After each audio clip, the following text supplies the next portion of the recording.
jugement dernier en cours nous renseigne que la présente cause a été renvoyée à Séville, contradictoirement à l'égard de toutes les parties. Les devoirs de séjour, c'est l'instruction et comparution personnelle du prévenu. Il est là.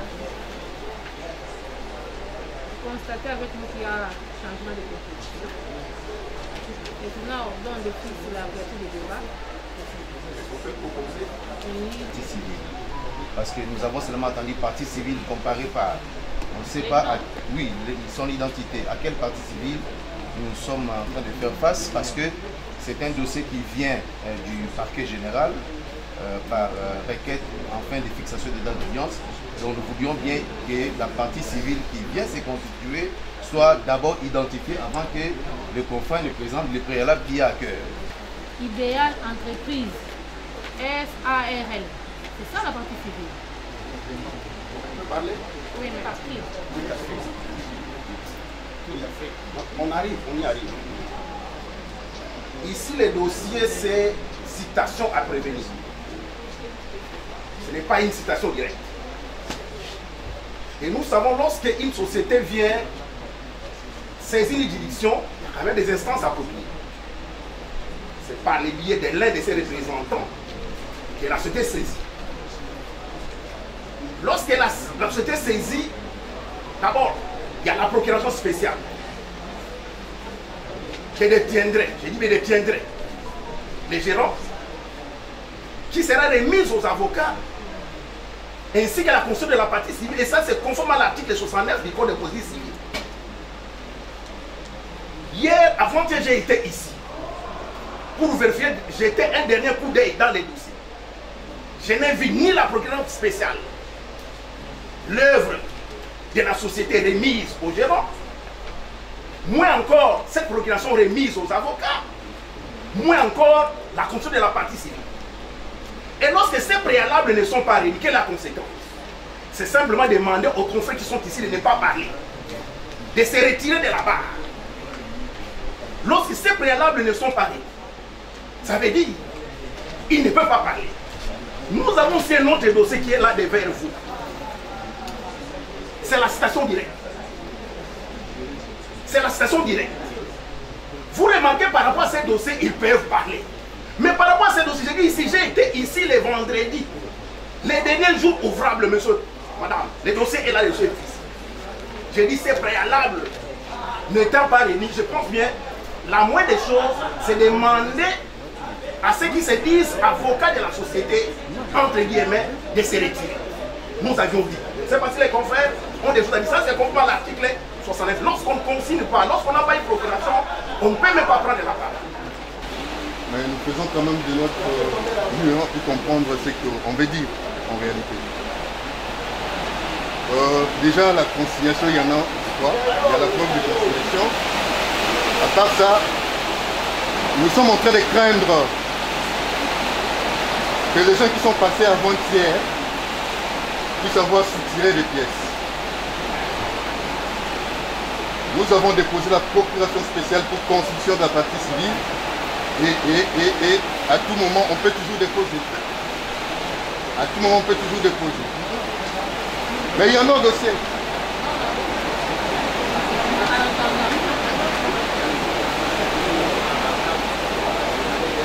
Il y en a un dossier. On a déposé. Donc les gens sont passés pour soutirer des pièces. Mais c'est très dangereux. C'est très dangereux. Oui. Voilà. Donc on n'a pas lu le dossier et on prend le risque de parler devant le tribunal. Et avec beaucoup de légèreté également. Je me pose la question de savoir, cette exception ça vient roule avec la recevabilité ou avec quelles conséquences de droit? Dès lors qu'il se fonde sur l'article 69 du Code de procédure civile. Comment se fait la constitution d'une partie civile? Point barre, ouvrez le code. C'est par comparution et paiement des frais. Nous comparaissons pour compte de la société idéale. La preuve de l'existence juridique de la société est apportée au dossier. La consignation est attachée. Quel est cet empêchement légal qui va vous interdire d'ordonner l'instruction du dossier et de demander à ce que la partie civile puisse se retirer? Je n'en trouve pas, Madame le Président. La société est régulièrement constituée moyennant une équipe qui est déposée au dossier. Bien plus, la société a payé la Constitution. Il n'existe, Madame le Président, aucune disposition légale qui, dans les cas d'espèce, demande à ce que l'avocat qui vient au compte d'une partie civile, personne morale, puisse produire un mandat. Bien que le mandat est dans le dossier, qu'il nous donne cette disposition légale. Il n'y en a pas. Qu'il nous donne cette disposition légale qui vous contraint de demander à ce que la partie civile se retire ou que les avocats soient considérés comme sans mandat. Il est loisible, au nom du respect des différents principes professionnels, de demander au contraire de retirer ce qu'il a dit. Parce que nous ne sommes pas avocats de la dernière pluie, nous ne venons pas pour jouer avec. Nous avons prêté serment pour respecter les tribunaux et nous ne venons pas faire de blagues. On a parlé des observations par les premiers intervenants, mais l'autre qui chic dans des exceptions. Comme a dit le confrère, la conséquence c'est l'irrécevabilité, et en l'espèce, il n'y en a même pas. Et donc, si on n'a pas de disposition légale à avancer comme ça, qu'on puisse tout simplement retirer, parce que c'est ridicule. J'ai offensé qui pour que je puisse retirer? J'ai offensé qui pour que je puisse retirer? Quel est ce terme qui pouvait moi mettre mon bas, m'amener à pouvoir retirer ça? J'ai dit ceci. Nous sommes devant une personne morale. La personne morale agit à travers qui? Des personnes physiques qui la représentent. L'organe statutaire. Et ce sont l'organe statutaire doit avoir un mandat qu'on appelle la procureur social. Non seulement les traités de Rwanda le dit, même les droits internes. De deux, l'article 69 du Code de procédure pénale dit ceci. Lorsque la partie civile n'a pas consigné, elle ne peut pas prendre la parole. Qu'est-ce que moi j'invente? Alors moi je vais retirer par rapport. Qu'est-ce que je dois retirer? Consultez les dossiers. Permettez, laissez vous avez parlé. Je n'ai pas envie de dire à l'autre partie. Mais je réagis par rapport à tout ce que vous dites. Je n'ai rien à retirer, Madame la Présidente. Je n'ai rien. Donc ce que j'ai dit, c'est fondé. Et ça, c'est les droits. Je viens de voir la preuve. Ils ont un mandat. Le débat est clos. Constitué régulièrement. Il va précéder. Merci. Donc vous avez la parole pour présenter le dossier. Selon les familles, il doit avoir la vie de la société. Lui n'est que grand. Il engage la société sur avis de l'Assemblée générale. Donc l'Assemblée générale doit lui donner un mandat pour engager les gens de la demande. Assister à tout moment, il peut demander la parole. C'est ainsi que j'ai préféré que nous puissions présenter les moyens dans un ordre autorisé par la loi. Et ça va vous permettre de mieux les partager et même la partager. C'est ainsi que nous avons plusieurs moyens. Le premier moyen que nous proposons au tribunal de siège, c'est un moyen lié à l'incompétence de votre tribunal. Pourquoi nous disons que votre tribunal est incompétent? Madame le Président, distingué membre de la composition, ce cas, c'est comme le procès que j'ai suivi précédemment ici. Le juge pénal que vous êtes saisi des faits à caractère infractionnel. Non seulement des faits à caractère infractionnel, des faits aussi en rapport avec votre compétence. Parce que juste à côté, il y a le tribunal de commerce qui récupère un certain nombre de compétences qui, à l'époque, étaient dévolues au tribunal de paix ou tout au moins au tribunal des grandes instances. En face de moi, j'ai la citation à prévenir. inscrite sous RP 37 946. Il y a ici plus ou moins, bon, pas même plus ou moins, il y a 10 préventions prévues, soumises à votre examen. Depuis la première prévention jusqu'à la dernière prévention, les faits vous soumis ici ont un caractère totalement commercial. Pourquoi je dis totalement commercial? Parce que ce sont des faits liés à la gestion d'une société. Et la société ici est Idéal Entreprise, société à responsabilité limitée. Alors, je prends à titre illustratif la première prévention en l'espèce. Période non encore couverte par le délai de la prescription de l'action publique étant gérant de la société.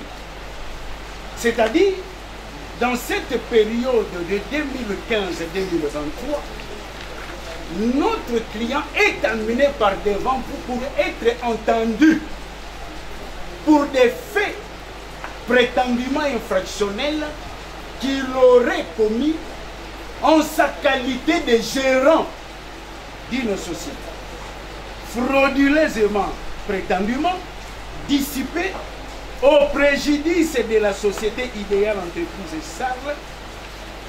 Ça, c'est la première des préventions. Dissiper un certain montant.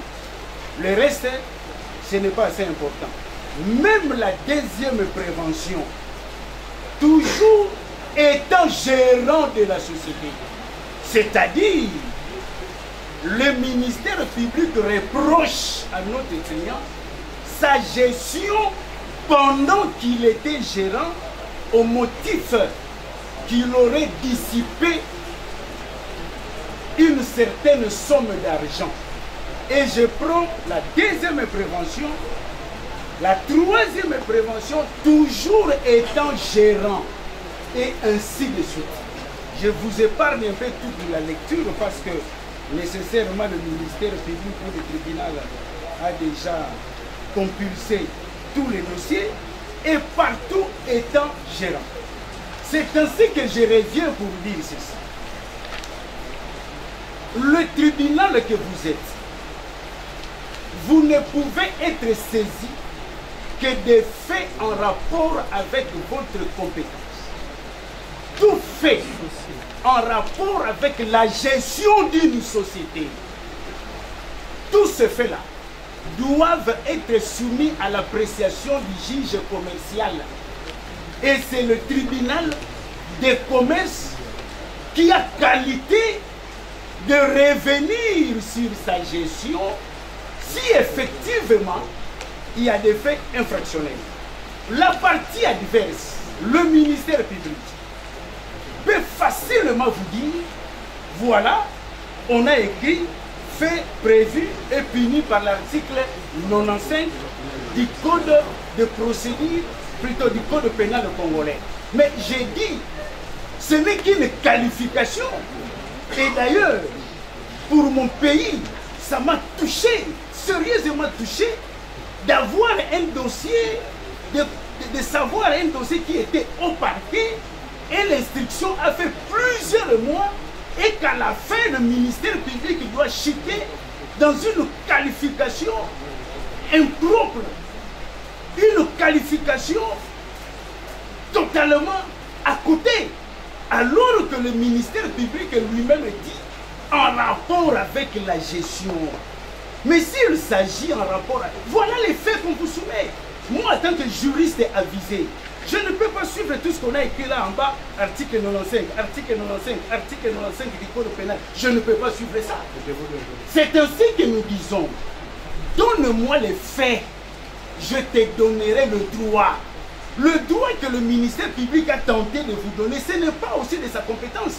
C'est les juges saisis des faits de nous répondre en droit.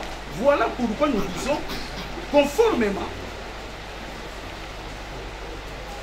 à la loi numéro 23, barre 61, du 10 décembre 2023 modifiant la loi numéro 002/2001 du 3 juillet 2001 portant création, organisation et fonctionnement des tribunaux de commerce. En son article 17 in fine, votre tribunal devra se déclarer incompétent en rapport avec les faits.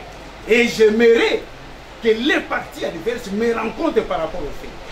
Si par impossible, vraiment par impossible, sur toute réserve aussi par rapport à tous ces moyens, je serai complété par mes confrères sous votre permission, mais pour gagner du temps, si par impossible, votre tribunal penserait qu'il est compétent pour examiner cette cause, il dira cette action irrécevable. Pourquoi est liée à la qualité de la personne physique qui amène une société à se constituer partie civile. Ici, je prends le statut de la société. C'est là où notre client avait commencé déjà à relever. Placé, je prends l'article 12, le point 1. L'article 12 du statut. Placé sous l'autorité de l'Assemblée générale des associés, le gérant reçoit le pouvoir de représenter la société vis-à-vis des tiers. Il est ici important de vous rappeler, notre client était non seulement gérant, mais il est aussi associé. De telle sorte que sa propre société, jusqu'à présent, il est parmi les 3 associés de la société. Et ce statut est l'œuvre des associés qui ont préféré que le gérant, pour saisir les cours et tribunaux, pour mettre en mouvement les actions judiciaires, le gérant ne peut pas le faire de n'importe quelle manière. Et ici, le gérant n'a le pouvoir que d'assigner qui? Le tierce personne. Est-ce que l'on peut vraiment dire que notre client est tiers dans cette société? Mais il est gérant. Tous les fonds d'une société, ici il s'agit de SARL. La société n'est qu'une fiction juridique. En réalité, tous les biens de la société appartiennent aux associés. C'est ainsi que le nouveau gérant ne peut pas se permettre d'assigner l'un des associés en justice. Et non seulement il n'a pas ce pouvoir, il faudrait de même qu'il y ait un avis de l'Assemblée générale s'il s'agit de tiers. Mais déjà, je vous dis, Madame le Président, notre client n'est pas tiers. Il est associé. Donc, quand la société se présente comme ça, comme partie civile, son action devra être déclarée irrécevable. Alors, cette manière de présenter les choses en rapport avec les statuts est un peu insuffisant. Nous allons dans l'acte uniforme. Dans l'acte uniforme ici, sur le droit de société, droit de société commerciale et groupement d'intérêt économique, ici je suis dans les articles 328 et 329. Madame le Président, cet acte uniforme révèle des choses. Et c'est aussi l'occasion pour la partie société idéale de comprendre la quintessence de ces infractions. Laissez-moi vous dire, le gérant dans ce pouvoir, le gérant a principalement deux pouvoirs.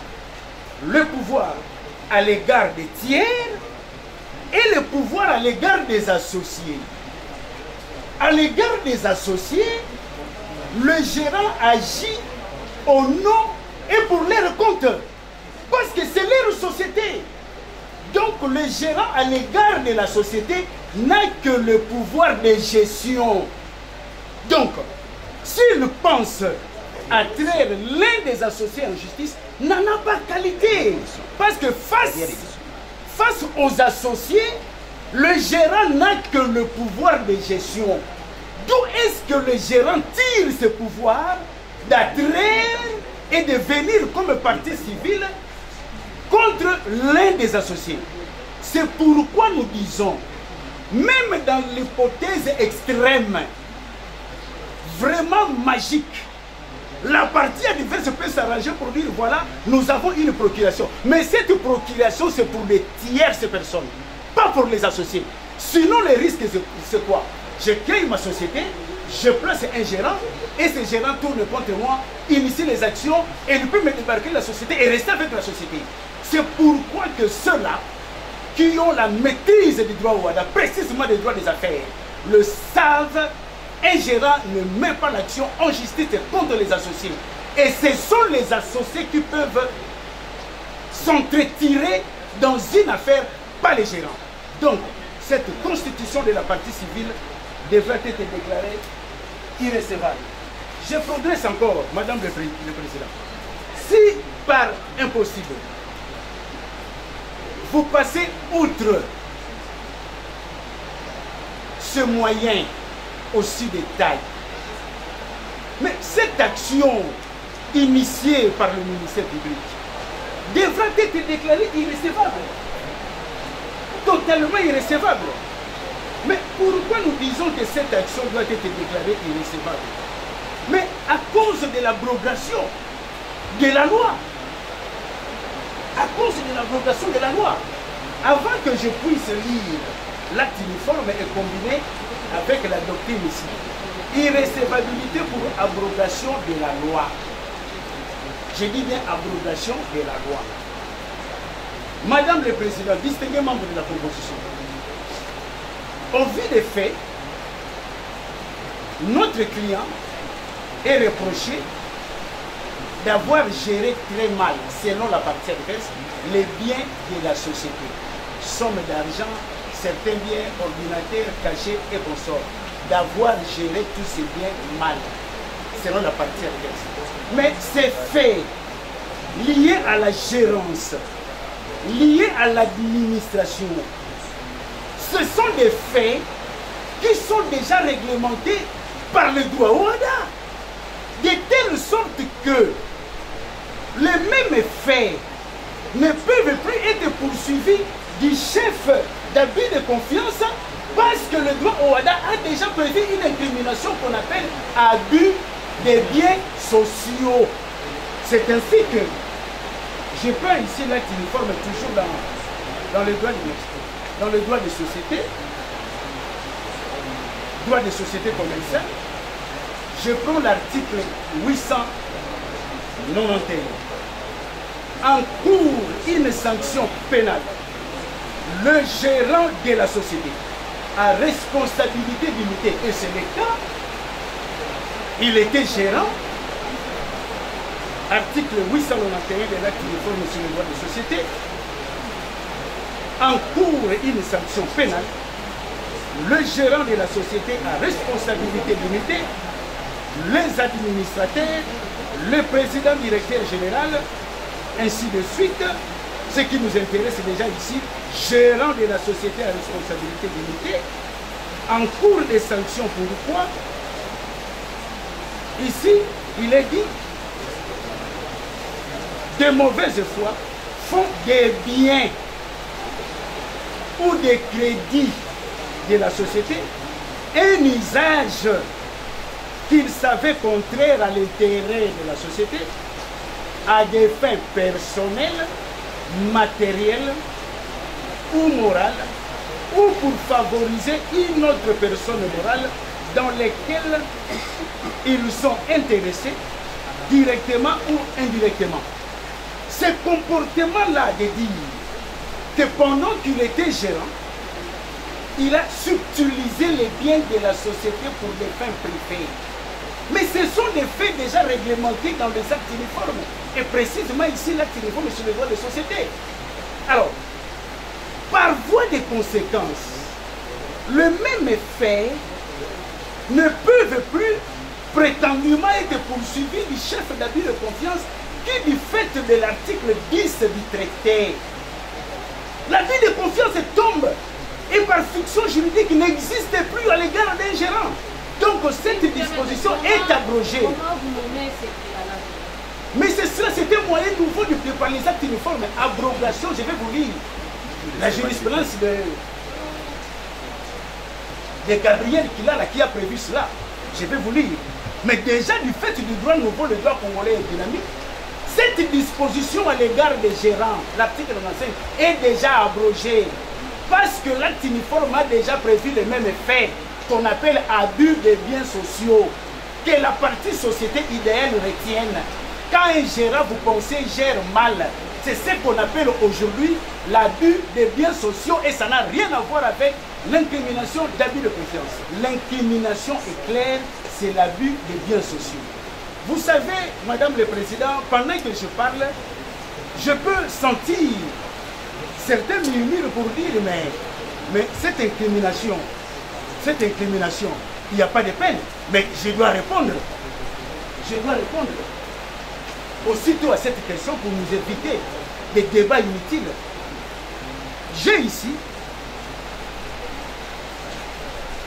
un ouvrage du ministère de la Justice et Droits humains de la République démocratique du Congo, Commission nationale OHADA, Manuel des droits et comptabilité OHADA.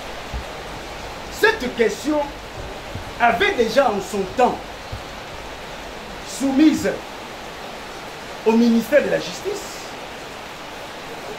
pour que l'État congolais prenne position en rapport avec les incriminations prévues dans les actes uniformes. Vous savez, madame, permettez que je le dise, c'est seulement une parenthèse. C'est un domaine où j'ai travaillé en master, les incriminations. Les incriminations. Le tribunal de commerce face au droit pénal des affaires. Dualité entre le droit interne et le droit OHADA. Et c'est le sujet que j'ai défendu. Et à cause d'ailleurs de mes recherches, cet ouvrage a été publié par le ministère de la Justice. Et vous allez chercher partout, vous n'allez même pas trouver cet ouvrage. Je suis obligé de lire un peu tout, parce que l'ouvrage n'est pas assez connu, d'abus sociaux. Le tribunal sera saisi par rapport à ces cas. Mais s'il s'agit d'appliquer la peine, le tribunal doit recourir à la peine prévue pour l'abus de confiance. Mais l'infraction demeure à ce jour l'abus de biens sociaux. Donc notre client ne peut pas être parmi les éléments constitutifs, ne peut pas être entendu par rapport aux éléments constitutifs prévus dans l'abus de confiance, mais il doit être entendu par rapport aux éléments constitutifs prévus dans l'abus social. Et pendant que vous allez vous retirer, la peine, vous vous référez à la peine prévue à l'abus de confiance.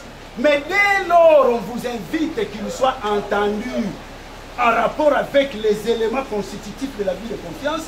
Tous ces éléments sont déjà abrogés, n'existent plus, de par la combinaison plutôt des articles que je viens de vous donner.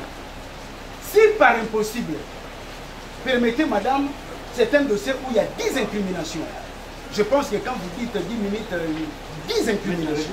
Déjà, j'ai soulevé au début l'incompétence par le fait que ce sont des faits à caractère commercial, il faut aller ailleurs. Mais si vous pensez que les faits là ne sont pas à caractère commercial, au-delà du défaut de qualité que j'ai évoqué, mais la loi n'existe plus. Cette loi-là, les incriminations sur base desquelles vous venez entendre n'existe plus. Et là, c'est porter atteinte à ces droits constitutionnels d'être entendus pour des faits, pour des éléments qui n'existent plus en droit congolais. Alors, c'est ainsi que nous disons, si vous pensez aussi passer outre, et d'ailleurs, je vous avais promis, j'allais lire à cet effet qu'il a là, où vous allez voir qu'il a été ici vraiment avisé. c'est la page 67. Et sous votre permission, vous verrez, je serai complété par mes confrères. Mais je prends ici toutes ces incriminations. Je vais seulement un peu survoler. La première incrimination, on dit ceci. Il aurait dissipé une somme de plus de 400 000 $ résultant de la différence entre les ressources en espèces, différence entre les ressources en espèces et réalisation. Ici, il y a un flou. Et nous ne pouvons pas nous défendre par rapport à cela. On dit, si vous prenez les ressources, vous prenez la réalisation, nous sommes ici dans un domaine de construction, vous prenez les ressources financières, vous prenez la réalisation, le ministère public va vous dire ceci, quand vous faites la différence cela donne un montant de plus de 460 000 $ que notre client a détourné. Mais nous étions curieux de comprendre, mais les ressources là étaient de combien? Et lui fait des calculs sans pour autant que nous puissions faire des calculs. Et on n'a pas ce droit, cette différence. On ne connaît pas les ressources étaient à combien pour nous permettre de bien nous défendre. On ne connaît pas la réalisation, les dépenses engagées étaient de combien? Absolument rien. Et aussitôt, on balance un montant qui aurait détourné plus de 400 000 $ américains. Mais cette différence, parce qu'il était gérant, il doit connaître s'il y avait des ressources d'autant, il peut facilement se situer, oui, c'était à telle période la société avait bénéficié d'un tel montant en rapport avec les ressources, parce qu'il a toutes les preuves nécessaires, mais on ne sait pas à quelles ressources étaient à tomber directement, on fait les calculs. C'est ainsi que nous pensons proposer à votre tribunal, pour la première prévention, il y a obscurité dans les libellés. C'est vraiment une manière trop simple de saisir les causes des tribunaux pour solliciter des condamnations. Je prends la deuxième incrimination. Il est dit ici,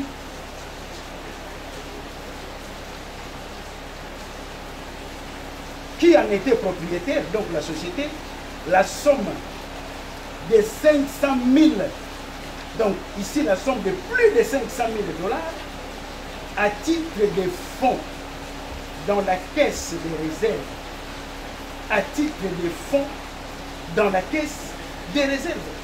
Alors, nous sommes demandés, mais on tire ça tout, des fonds dans la caisse de réserve.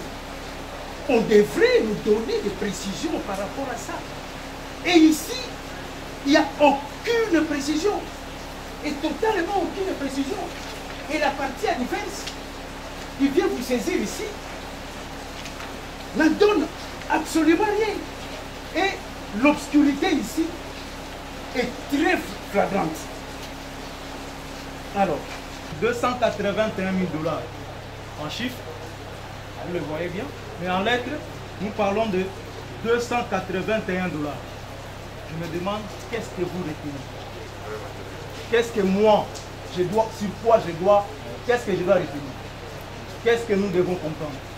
Je voudrais un peu ajouter ça. Si c'est vraiment que la justice doit être administrée, en tout cas, je préfère faire le commerce. Vraiment faire le commerce.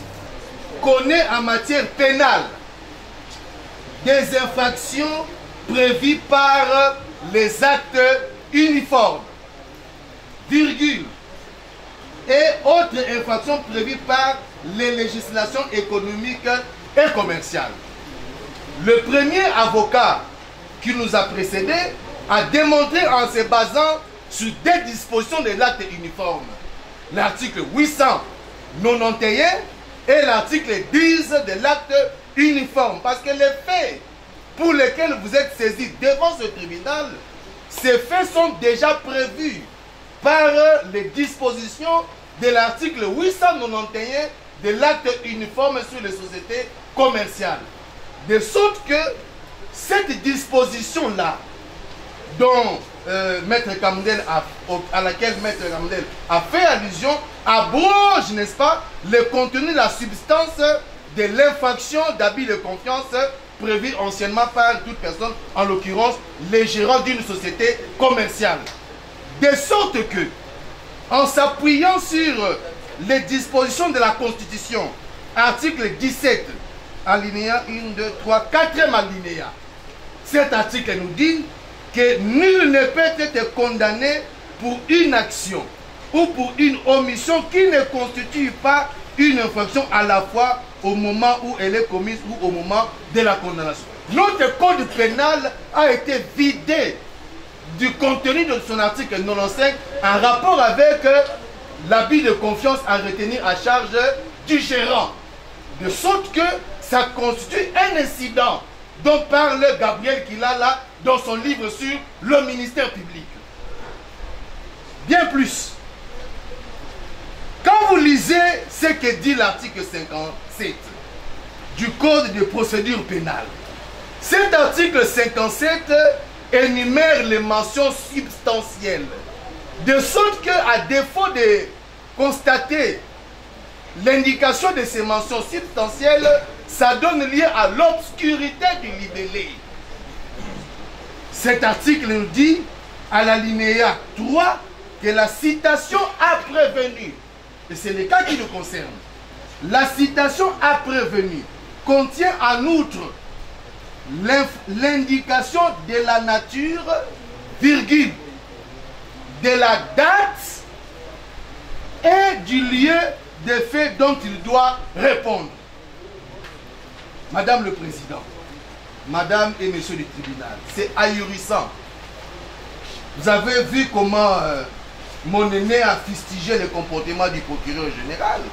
Ce procureur général dont nous avons récusé son avocat général, cet avocat général NAN qui s'est accroché. Maître, s'il vous plaît. Non, mais nous démontrons. Restez dans les préalables. Nous restons dans les préalables. Parce que le comportement du procureur général est à la base de l'obscurité du libellé. Parce que quand vous lisez le contenu de sa citation à prévenir, déjà, dans la première espèce, ce procureur général vous dit, et ça c'est une charge qu'il laisse au ministère qui siège avec vous, c'est un lourd fardeau, un grand travail qu'il impose au ministère qui siège avec vous aujourd'hui. Ce procureur général, il vous dit dans la première espèce que dans l'intervalle de temps compris entre les années 2015 et les années 2023, c'est quel genre d'infraction qui peut se commettre en 8 ans? C'est quelle infraction qui peut être commise pendant 8 ans? Or, lorsque nous lisons les prétendues préventions dont nous sommes en train de lire le contenu, on vous dit qu'il est poursuivi pour détournement de sommes d'argent. Le détournement de sommes d'argent est une infraction instantanée. C'est-à-dire, c'est une infraction qui se commet et qui se consomme le jour, n'est-ce pas, de la commission. Mais comment une infraction de détournement peut être une infraction instantanée, peut se transformer en s'étendant sur une période longue de 8 ans. Bon, admettons que par compréhension de ce que le procureur général aurait voulu dire, que c'est une infraction qu'il a commise à plusieurs reprises. Ça dit que en 2015, au mois de janvier, premier détournement, mois de février, deuxième détournement. Mais quelles sont les dates? Parce que cet élément est déterminant pour que votre tribunal statue sur le contenu de l'article 24 du Code pénal congolais, livre 1er. Cette disposition du Code pénal congolais, qui, en dépit du fait que le législateur l'ait placé dans le contenu du Code pénal, alors qu'il aurait dû se retrouver dans le Code de procédure pénale. Parce que la question de la prescription est justement liée à l'instantanéité ou à la continuité d'une infraction. De sorte qu'au stade actuel, et au vu de ces citations à prévenir, nous ne savons pas quelles sont les dates à retenir, les dates auxquelles M. Joseph Mabila aurait commis l'infraction ou les infractions qui lui sont reprochées. Et ce constat de l'ambiguïté sur les dates, une mention substantielle prévue par les dispositions de l'article 57 du Code de procédure pénale, ce constat est enregistré aussi bien à la première espèce, à la deuxième espèce. Parce que quand vous arrivez à la deuxième espèce, le procureur général vous dit, en laissant la charge hardie à la hiérarchie, ce procureur général vous dit, en l'espèce, c'est la deuxième espèce, dans les mêmes circonstances de lieu et de sous, dans l'intervalle de temps compris entre 2015 et 2024. Là, ce n'est plus 8 ans de commission, ça devient maintenant 9 ans de commission. Quelle est cette infraction instantanée qui peut être commise pendant une longue période de 9 ans? Et dans l'hypothèse où ça s'est commettu dans la méthode à laquelle ils font allusion, mais à quelle date? Auquel date? Pendant 9 ans. Et c'est le même constat ahurissant sur toute l'étendue de la citation après venue. De sorte que, Madame le Président, nous pensons que l'obscurité du libellé est flagrante. Vous allez tout simplement constater que cela n'est pas à démontrer. Vous déclarez cette action, cette citation directe irrécevable pour obscurité du libellé et vous la déclarerez irrécevable pour abrogation de la loi, tel que cela est prévu par les dispositions de l'article 891 de l'acte uniforme.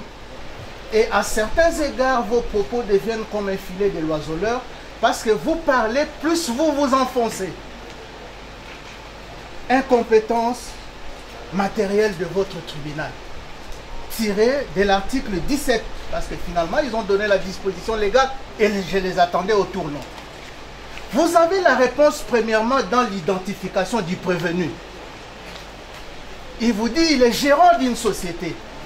Comme gérant, est-il inscrit au registre de commerce et de crédit immobilier?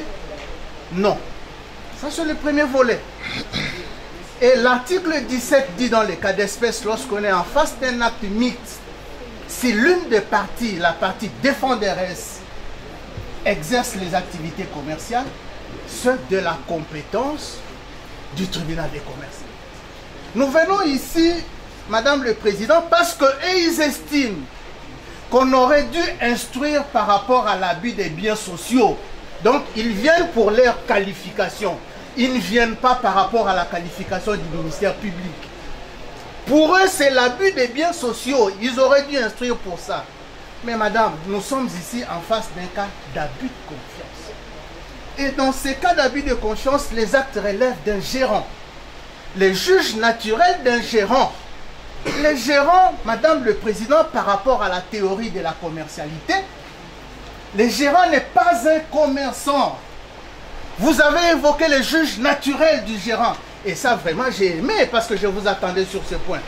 Les juges naturels du gérant en matière d'infraction pénale, c'est dans les cas d'espèce, votre tribunal, s'il ne bénéficie pas des privilèges de juridiction. Donc, ils viennent ici lorsqu'ils soutiennent que, en face, parce que nous sommes ici en face, ne perdez pas de vue, de l'infraction d'abus de confiance, parce que le deuxième aspect, je vais y répondre. Le ministère public défère devant vous un cas d'abus de confiance.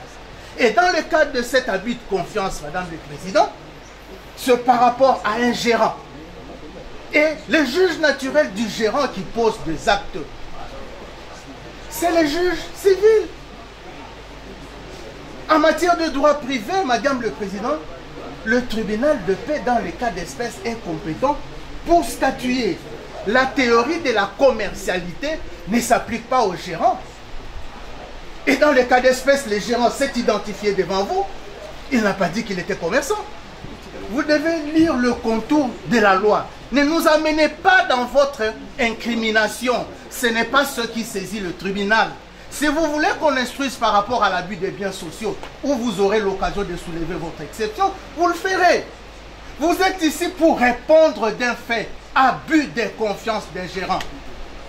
À partir de ce moment-là, je ne vois pas comment vous pouvez vous présenter par rapport à l'abus de confiance d'un gérant pour dire on aurait dû nous déférer devant le tribunal de commerce par rapport à l'abus des biens sociaux. Mais vous n'êtes pas saisi pour ça. Pourquoi, Madame le Président?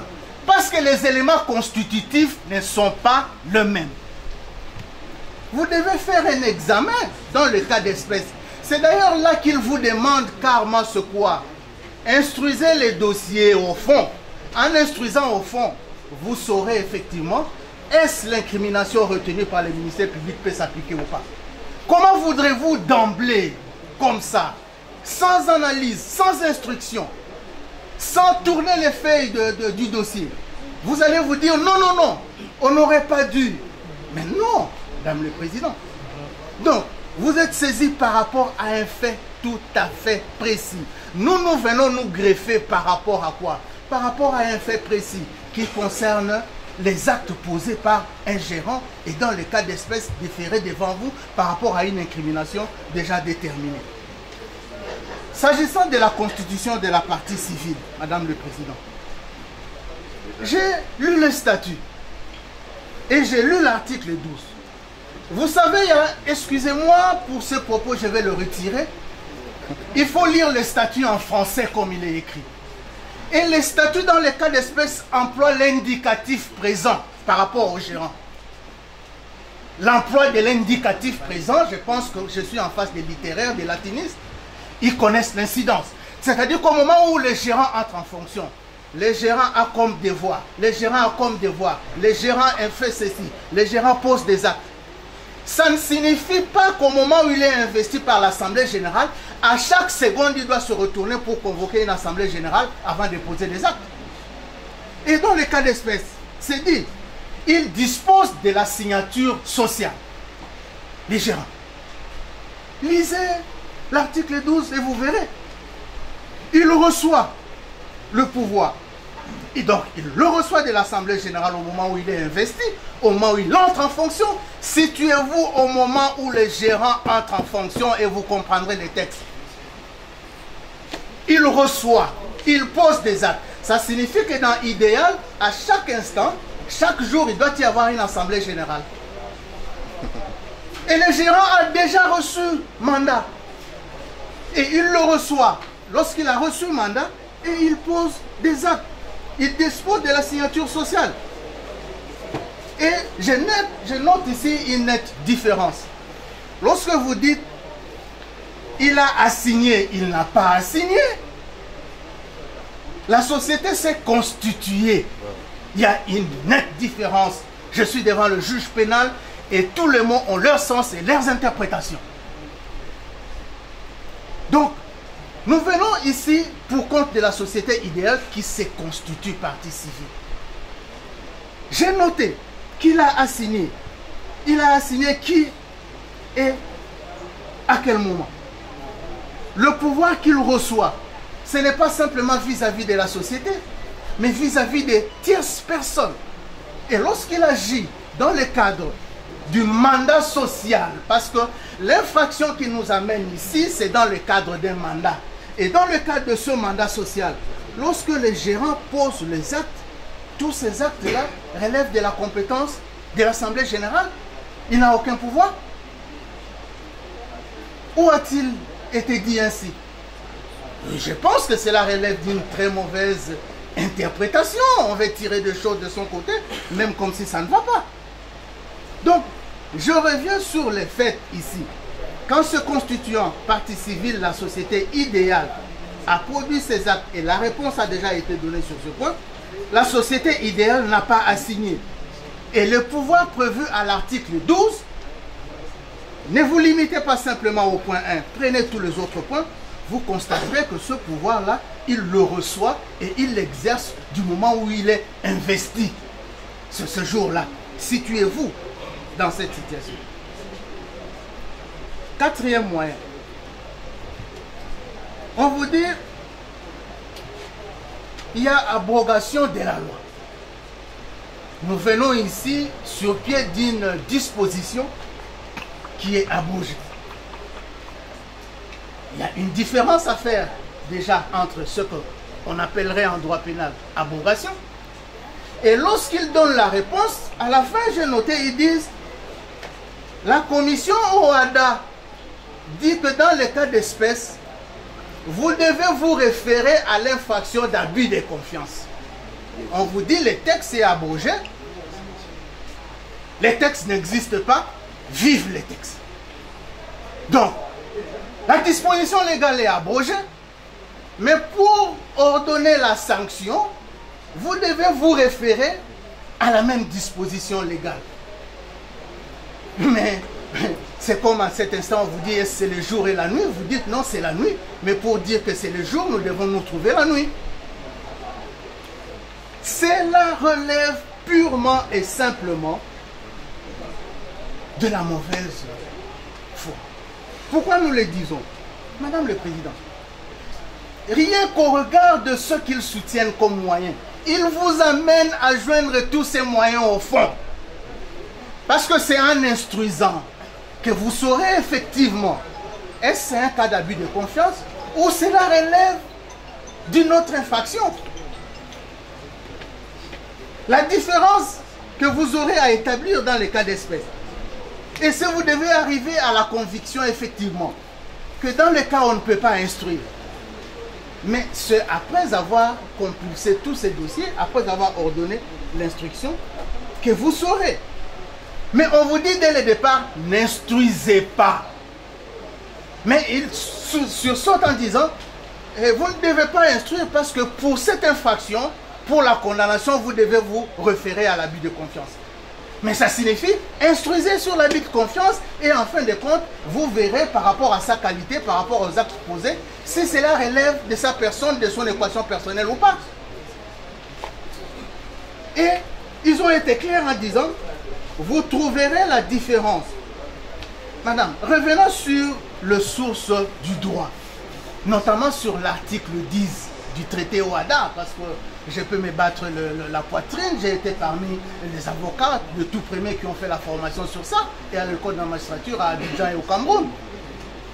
Quand est-ce que cela s'applique dans le cas d'espèce, les dispositions de l'article 10? Avez-vous déjà, à la suite du texte qu'ils ont lu, pris un code pénal de commerce comme ailleurs?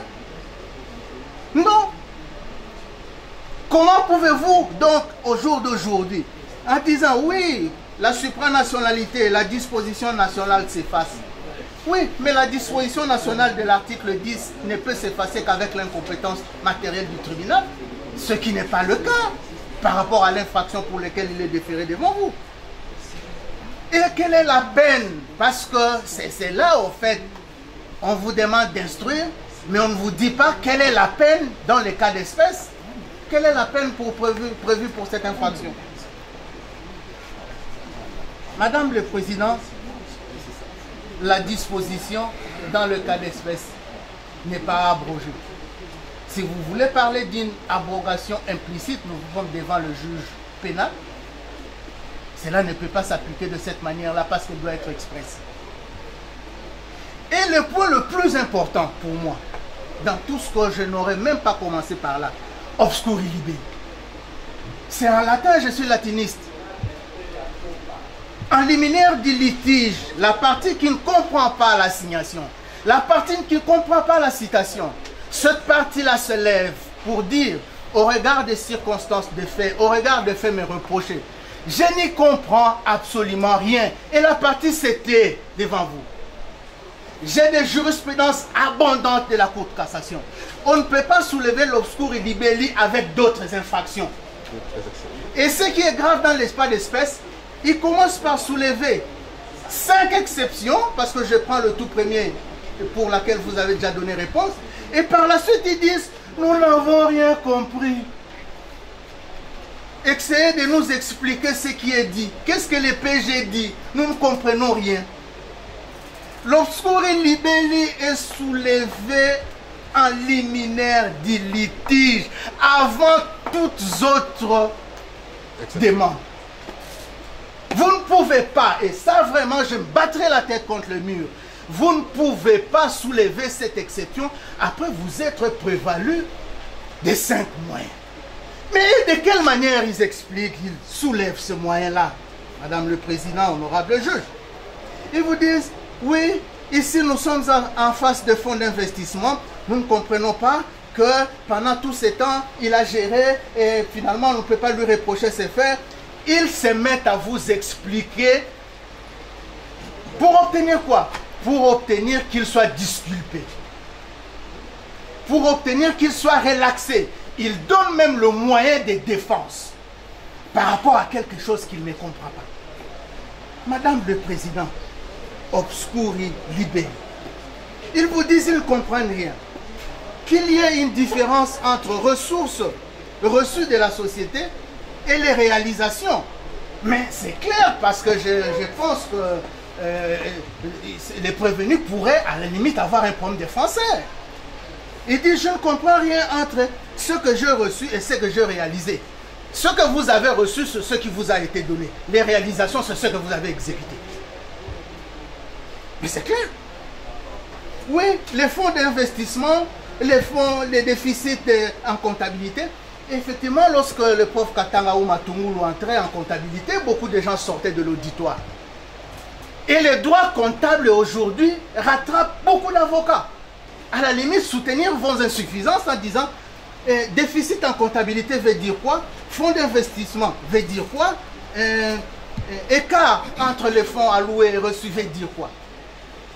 Madame le Président, lorsque vous ouvrirez le pièce du dossier, je peux renvoyer le parti, peut-être pour n'avoir lu suffisamment le dossier, qu'au code 50 et 53, vous aurez des rapports d'audit et d'expertise. Lorsque vous allez au code 54 et 167, vous avez des rapports qui donnent réponse. Ici, nous sommes, et je les ai ici. Je peux même renvoyer aux pièces. Vous avez les pièces 59 jusque... Ça donne réponse à tout ce moyen. Et la citation veut dire quoi? La citation résume sommairement. Voilà pourquoi vous devez instruire. La citation, comme la citation à prévenir, comme la citation directe, a cette force juridique de présumer sommairement pour permettre à cette partie-là de regarder les pièces qui sont dans le dossier et d'organiser sa défense. La défense ne s'organise pas par rapport à la sainte citation à prévenir. Alors, que viennent faire les pièces? Vous avez sans doute pris la parole en oubliant l'importance de pièces, ce que le juriste distingué appelle pièces à conviction. Toutes ces pièces qui sont au dossier, toutes les pièces qui vous chargent. Je vous renvoie le référence et je vous enverrai encore un peu plus. Et qui donnent des justificatifs sur le montant sur lesquels vous devez vous défendre. Madame le Président, quelqu'un à premier regard qui ne tourne pas bien cette citation à prévenir va se poser la question. Pourquoi pour ce même fait de l'article 95, on y revient 9 fois? Pourquoi pour ces faits de l'article 95? Parce que les raisons qui amènent le parquet à retenir pour la première fois 408 000, pour la deuxième fois 507 000, ne sont pas le même. Mais malheureusement, cependant, l'activité d'un gérant. Mais les explications qui motivent ne sont pas les mêmes. Donc, dans le cas, lorsqu'on se retrouve devant ces conditions, l'on compulse les pièces. Et lorsqu'on a compulsé les pièces, on peut comprendre des choses. On vous dit, fonds de caisse. Ils ne veulent pas comprendre ce que ça signifie. Fonds d'investissement. Mais le fonds mis en réserve, lorsque vous prenez les textes, tous ces juristes rédigent les statuts. Mais je pense que c'est devenu comme des chansons. En disant, oui, à chaque fin d'exercice social, on peut prendre des fonds, on met ça dans le réserve. Ces fonds-là appartiennent à la société, mais ne sont pas en mouvement pour compte de la société. Il y a une nuance importante, madame. C'est de l'argent de la société, mais cantonné, on n'y touche pas. Ça rentre dans le fonds de reverse. On peut décider de réaffecter, de refaire des rapports à nouveau. Tout comme on peut laisser ça. Et on peut décider d'une affectation plus tard. Alors, comment peut-il dire aujourd'hui qu'il ne comprend rien sur le fonds qu'on lui donnait qui était des fonds de roulement pour lesquels il devait engager des dépenses par rapport au fonds qu'il ne devait que garder? Mais chaque fonds a son régime juridique et c'est ça qui justifie les 9 points qui sont retenus ici. Autant de balbutiements de l'autre côté du prétoire. Et de façon métaphorique, votre honneur, je dirais que ces instants, si vous permettez, ressemblent à la période de Jésus-Christ, lorsqu'il a transformé l'eau en vin. Les gens regrettaient, ils ont pris les mauvais vins en premier, et puis le véritable vin est venu après. Vous avez compris, lorsque la partie civile est intervenue, par le truchement de Maître Éric, c'était bon. Et nous intervenons de façon surabondante pour apporter ce véritable vin, ainsi que l'a fait Maître Éric. Votre honneur, déjà, tout au début, il y a des confusions. Les gens vous ont donné l'impression qu'ici, il s'agit de 10 préventions, des 10 infractions. C'est ça l'impression qu'ils ont donnée. Donc les gens tentaient de confondre prévention ou infraction et libellé de prévention. Parce qu'on a dit non, 10 infractions, tout ça, on est en train de parler. Et on transpire aussi en parlant. 10 infractions, pourtant, ce n'est pas le cas. 2 infractions, c'est vraiment votre honneur. 2 infractions pour lesquelles M. Mabila comparé par devant votre juridiction. Il s'agit de l'abus de confiance et du détournement de main d'œuvre. Mais abus de confiance a été disséqué en ramifications judiciaires. Ce sont des libellés du ministère public. C'est différent avec infraction en elle-même, qui est abus de confiance. C'est là que vous avez remarqué les cirques dans lesquels on a tenté de vous embourber, le désordre procédural et même d'intervention, parce que les gens ont confondu libellé de prévention et infraction elle-même. Donc 2 infractions, que ce soit retenu. Et les gens soulevaient votre honneur, bon, en bon jargon, en jargon approprié, les déclinatoires des compétences et les fins de non-recevoir. N'est-ce pas? Déclinatoire des compétences et fin de non-recevoir. Par rapport au déclinatoire des compétences, Maître Éric est venu de façon abondante et on a compris des concerts que de part et d'autre, j'allais dire du côté de la partie provenue, il y a autant de confusion. Confusion dans quel sens? Je ne vais pas revenir, je sais que Maître Éric a dit sur ce dont il a parlé, mais je voudrais ici préciser, Madame la Présidente, que quelles que soient les circonstances, quels que soient les problèmes, lorsque vous êtes gérant d'une société commerciale à responsabilité limitée, vous ne posez pas, en vous en tant qu'individu, les actes qualifiés commerciaux par la loi. Ça, c'est d'une part. D'autre part, votre honneur, dans la mesure où vous êtes associé dans une société à responsabilité limitée, ne confondez pas les choses. Vous n'êtes pas associé dans une société à responsabilité illimitée, où on parlerait du société non collective ou société en commandite simple, qui fait de vous directement commerçant, parce que votre responsabilité n'est pas limitée seulement aux apports. C'est intuitu personae. C'est nous les juristes latinistes qui le disons. Intuitu personae.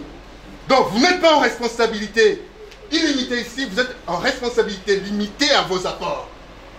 Et que donc, lorsque j'ai entendu les gens parler du droit au WADA, ici, à tort et avec autant de confusion, votre honneur, nous avons tout simplement eu à regretter. Pourquoi? C'est parce que nous, on a eu le privilège de défendre à maintes reprises devant la Cour commune de justice en Abidjan. Et la dernière fois, c'était le 17 octobre 2024. Votre honneur, nous avons parlé du cas similaire. C'est très bien. Et d'ailleurs, c'est une jurisprudence qui n'a jamais connu de refonte. Elle est suivie aujourd'hui. Les cas similaires dont on parle ici, c'est qu'il y a un associé gérant qui a confondu. Là, j'ai défendu une société de la presse, dont je tais le nom parce que je refuse la publicité, qui a cru qu'un associé gérant dans une SARL serait un commerçant et qu'il fallait poser les actes commerciaux. Et là, la Cour commune de justice, en notre présence, après plaidoirie, elle a rendu sa décision sous le banc pour dire qu'il y a une dissécation qu'il faut faire. Et donc, en l'espèce, Madame la Présidente, confusion sur confusion par rapport déjà au déclinatoire des compétences telles que soulevées, votre tribunal va tout simplement rejeter, et alors purement et simplement, ces déclinateurs des compétences telles que mal soulevées par M. Mabila, et vous avez compris qu'ils confondent, ils sont en train de confondre, bon, parlons pas des avocats, parlons de M. Mabila, qui confond, et de façon ridicule, la compétence personnelle et la compétence matérielle. Et Maître Eric est revenu là-dessus pour expliquer, lorsqu'on a parlé du juge naturel, généralement, c'est des notions extrêmement qu'il faut prendre avec beaucoup de pincettes, beaucoup de gants, lorsqu'on est en train de développer devant le juge aguerri comme vous. Je ne vais pas y revenir. On vous parle aussi, votre honneur, de l'irrécevabilité. Je ne parle pas des articles 17, ça sont des divagations. On parle de l'article 17 de la loi numéro du 10 décembre 2023 qui aurait changé, qui a modifié la loi de 2002 sur les tribunaux de commerce. Ça, je ne reviens pas parce que lorsqu'on a dit les infractions, bon, ça c'est vraiment à côté, ce sont des divagations. Je descends directement à la fin des non-recevoirs où on vous a dit, M. Marquer, le gérant de la société de l'entreprise, n'a pas obtenu mandat au sens de l'article 12 des statuts qui régissent la société de l'entreprise. Ici, partie civile. Statut mal interprété comme d'habitude. Ce n'est pas ici que M. Mabila interprète très mal cet article 12-là. L'article 12 parle de la vie de l'Assemblée générale lorsqu'il faut attraire en justice un tiers. M. Mabila, le très distingué gérant à l'époque, il n'était pas seulement gérant, il était associé gérant de la société de l'entreprise. Et que donc, jusqu'à aujourd'hui, M. Mabila est associé à la société de l'entreprise, donc il n'est pas à confondre avec les tiers dont l'article 12 des statuts parle. Et donc c'est très clair, votre honneur. On ne peut pas quand même venir confondre certaines choses élémentaires par devers votre tribunal. Heureusement que nous sommes en face de juge aguerri. On poursuit dans une autre branche, parce que là c'était la première branche de l'irrécevabilité. La deuxième branche, on vous dit acte uniforme, tout ça, interprétation. Voilà, on vous dit, il y a abrogation de la loi. Irrécevabilité pour abrogation de la loi. J'aime l'expression, mais elle est très mal employée. Hein, l'expression, c'est bon, ça passe. Mais la manière dont elle est utilisée à tort en l'espèce. Abrogation de la loi, effectivement, ça peut faire partie de branches de l'irrécevabilité d'inaction. Mais en l'espèce, ce n'est pas le cas.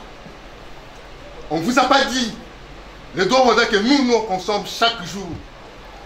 Le droit WADA prévoit que les États partis doivent prendre des peines ou des sanctions par rapport aux différentes incriminations prévues dans l'acte uniforme. Votre honneur, vous connaissez mieux que moi, mieux que quiconque dans la salle, que l'État congolais n'a nullement pris une quelconque disposition déterminant de peine jusqu'à aujourd'hui par rapport aux infractions qui sont prévues par l'acte uniforme. Et vous connaissez encore mieux que quiconque, votre honneur, dans l'espace WADA, il n'y a que le Cameroun, il n'y a que la Côte d'Ivoire. Ce sont ces deux États qui ont déjà prévu de peine. Aujourd'hui, j'ai aussi le privilège d'aller défendre quelques-uns. Au niveau du Cameroun, nous on a défendu des actions. Maître Tamoundé, c'est bon, c'est une très bonne recherche. On a eu à défendre abus de biens sociaux, mais au Cameroun. Pas ici, parce que jusque-là, l'État congolais, le législateur congolais n'a pas encore déterminé quelles sont les peines applicables. Et qu'au nom du principe, comme nous on dit, les juristes latinistes, nullum crimen, nulla poena sine lege. Il n'y a pas d'infraction, il n'y a pas de peine sans loi. Et puis, ce qui est grave, Maître Tamundele, que je respecte beaucoup, tombe dans une petite doctrine isolée qu'il a préparée quelque part. Il vient avec les publications de la commission WADA. Les publications de la commission, qu'est-ce qu'elles ont à voir? Les publications de la commission WADA, qu'est-ce qu'elles ont à voir? Et puis, ce qui est grave, Maître Tamundele vous parle du projet de loi. J'ai aimé parce que c'était une sorte d'épée de Damoclès qui était suspendue sous sa tête. Il parle de projet de loi. Mais dites-nous la suite de ce projet de loi. Dites-nous la suite de ce projet de loi. Et du coup, il tombe dans une commission et dans une petite publication qu'il inventerait et une petite analyse ou un petit exercice scientifique qu'il ferait en master. Et il vient présenter devant vous des juges que nous respectons. Ici, nous parlons de la loi. Qu'on nous présente une seule loi qui abroge l'article 95 du code pénal congolais. Une seule loi. Projet de loi, ça vient du gouvernement. S'il faut rentrer en droit constitutionnel. C'est même pas une proposition de loi, c'est un projet de loi qui n'a pas abouti, qui n'est pas jusqu'aujourd'hui effectif. Pourquoi vouloir confondre les choses alors que nous sommes devant des juges écrits, du droit écrit, j'allais dire.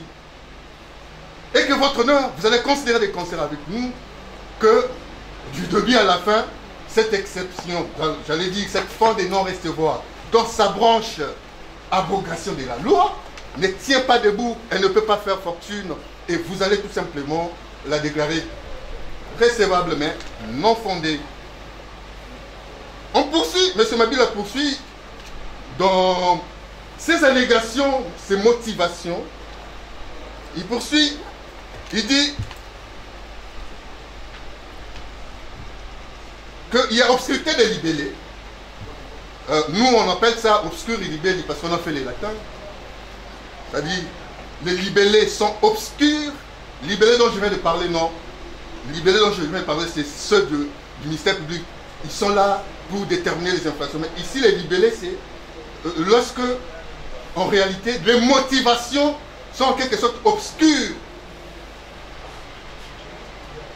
On a dit ici, vous vous êtes battu avec plusieurs fins de non-recevoir en avant, et même les déclinateurs des compétences, in fine, vous dites obscurité des libellés.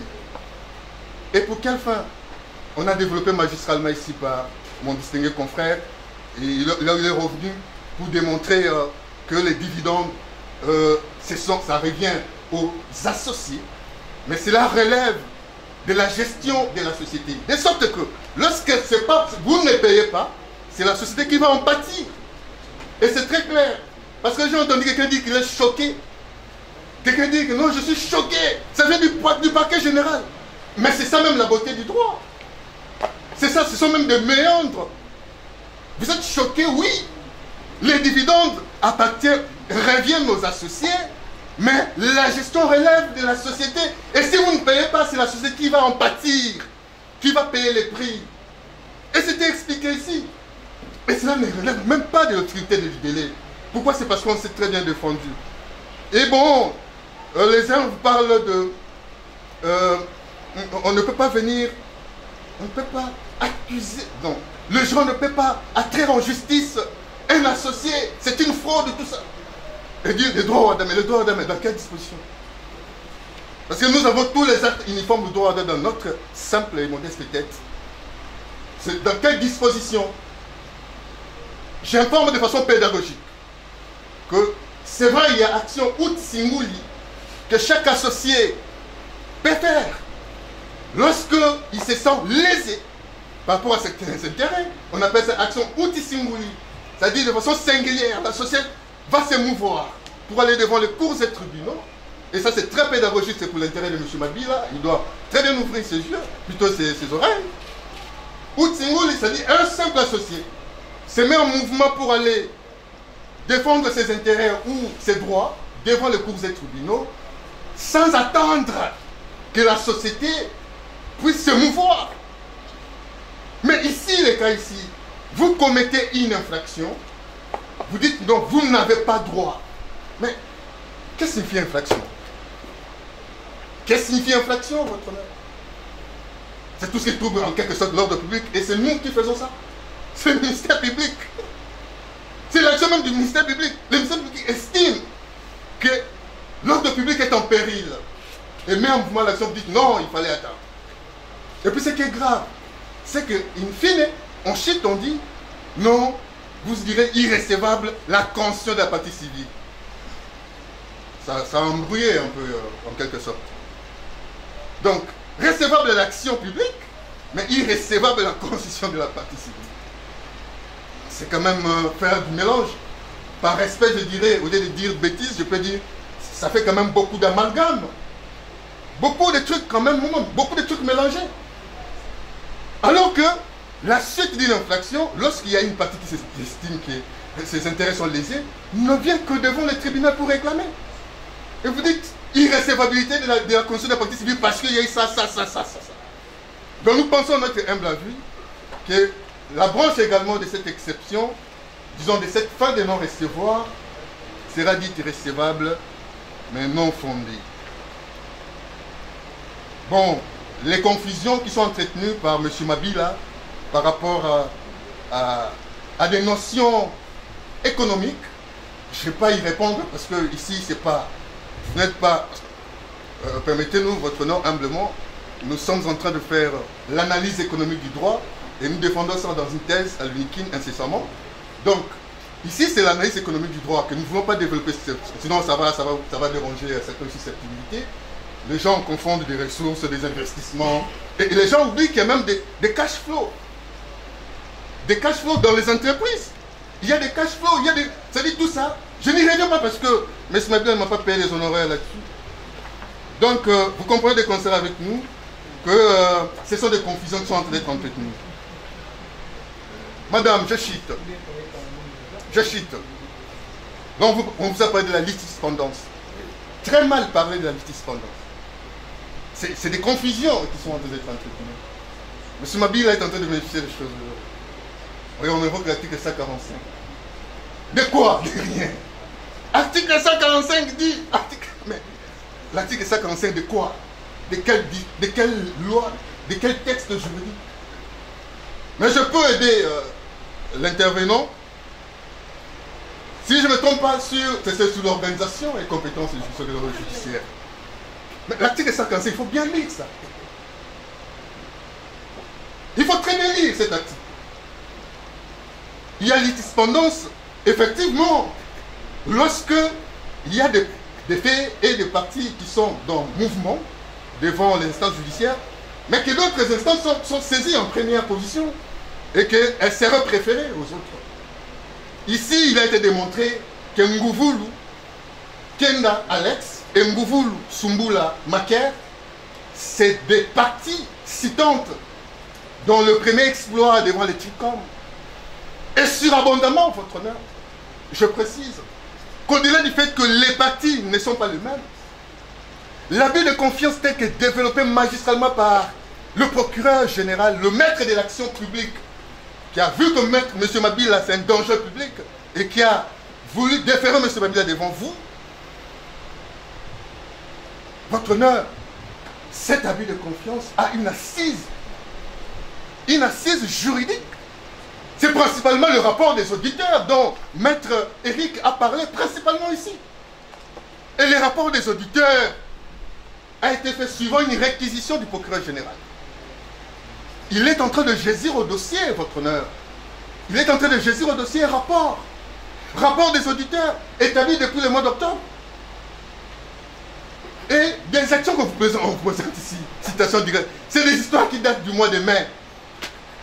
Mois de mai, tout ça. Mais les rapports des auditeurs, c'est-à-dire, lorsqu'on a constaté que M. Mabila, il a été informé d'ailleurs par les auditeurs que venez, on va vous auditer, tout ça, et il a même répondu, d'une manière ou d'une autre, il a répondu. Je ne sais pas moi, et peut-être il pourra dire que voilà, ça n'est pas contradictoire, parce que... mais en réalité, on l'a saisi officiellement avant de procéder. Et suivant ces rapports des auditeurs, le ministère public a retenu cet abus de confiance. Un abus de confiance disséqué dans plusieurs ramifications que M. Mabila ne comprend pas. Et donc, votre honneur, les autres considérations sont de nature à distraire votre sagesse. On ne va pas y revenir. Nous en tenons à la première plaidoirie que nous faisons nôtre et vous allez tirer les conséquences. Merci. La qualité ici qu'on a dit, il y a défaut de qualité. Pour que la partie civile puisse venir devant votre registre tribunal, ici on dit qu'il y a défaut de qualité. Non, monsieur le président. L'article 54 du Code de procédure pénale accorde à toute personne lésée les droits de saisir le tribunal lorsqu'une personne est lésée dans ses droits. Étant donné que le temps de la vengeance privée étant déjà révolu, elle ne peut pas se faire en justice. Voilà pourquoi il y a des organes prévus par l'État que la personne va venir pour qu'elle soit rétablie dans ses droits. Donc, il n'y a pas de défaut de qualité. Monsieur le Président, vous avez déclaré de cette exception recevable, mais non fondée.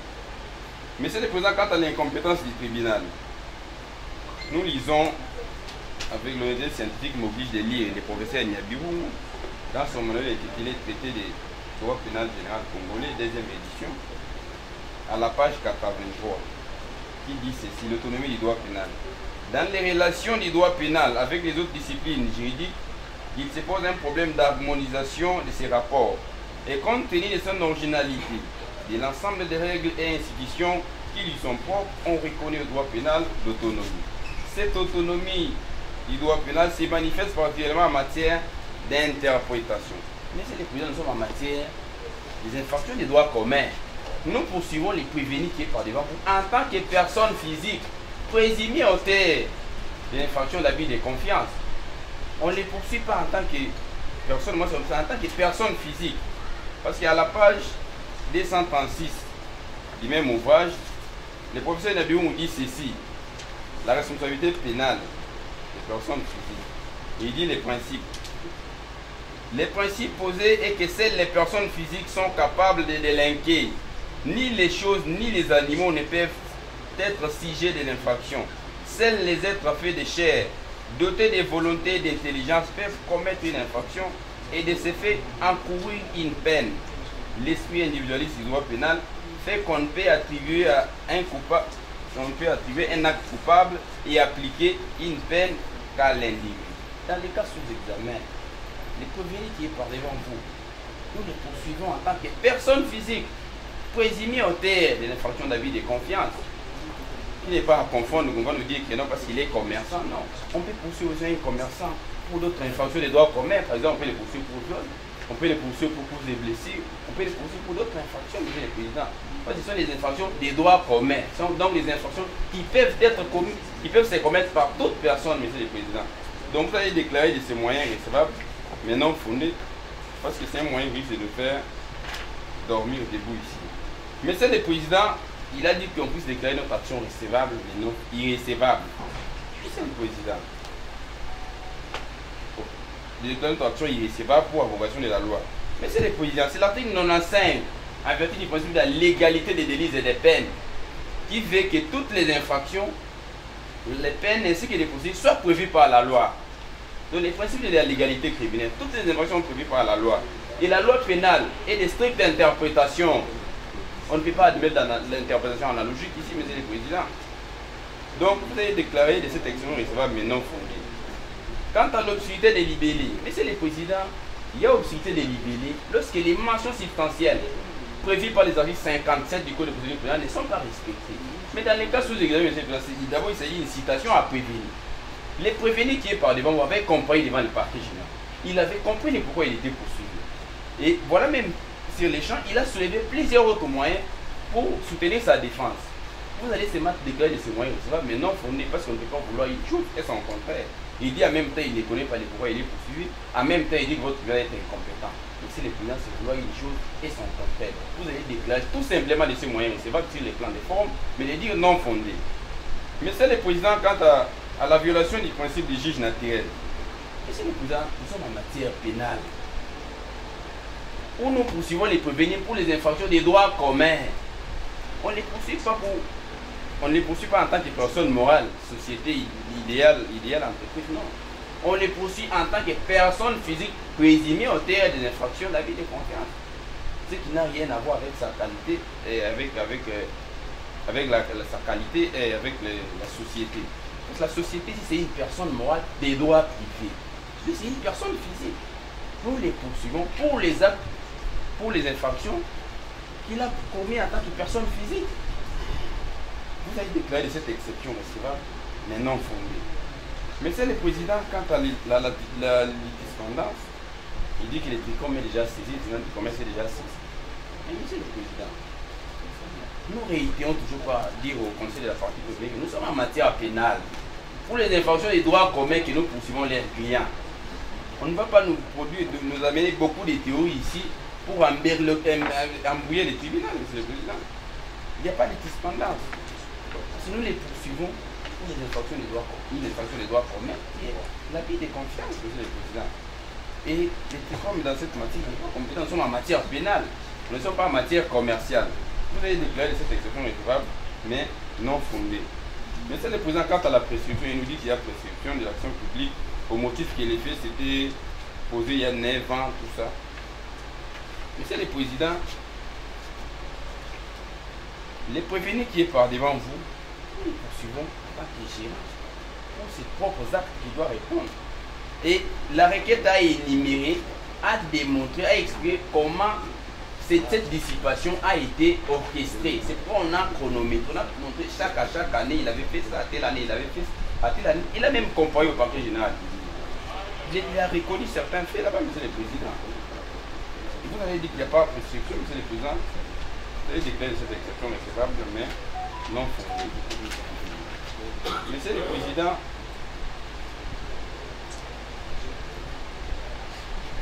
on vous dit aussi, monsieur le Président, ici que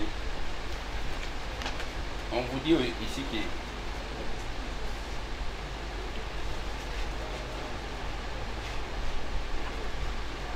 on vous dit ici que vous allez déclarer cette action irrécevable. Nous sommes en matière pénale. Vous devez d'abord instruire les dossiers, donc les mettre d'abord à l'état d'être jugés, l'instruire et comprendre dans quelles circonstances les prévenus a commis cette infraction d'avis de confiance. Et en ayant examiné cette cause, c'est à ce moment-là que nous aurons la lumière sur ces faits, monsieur le Président. Parce que toutes ces exceptions qui étaient soulevées pour seulement dilater la procédure, alors que les procédures requièrent célérité, monsieur le Président. Vous avez déclaré tous ces moyens recevables, mais non fondés, nous avons dit. Pour le tribunal, après avoir entendu les arguments de toutes les parties, quand tous les moyens exceptionnels soulevés par la partie Joseph Kombila. tous ces moyens exceptionnels, on a délibéré pour prier au parti pouvoir. S'il vous plaît, là, maintenant,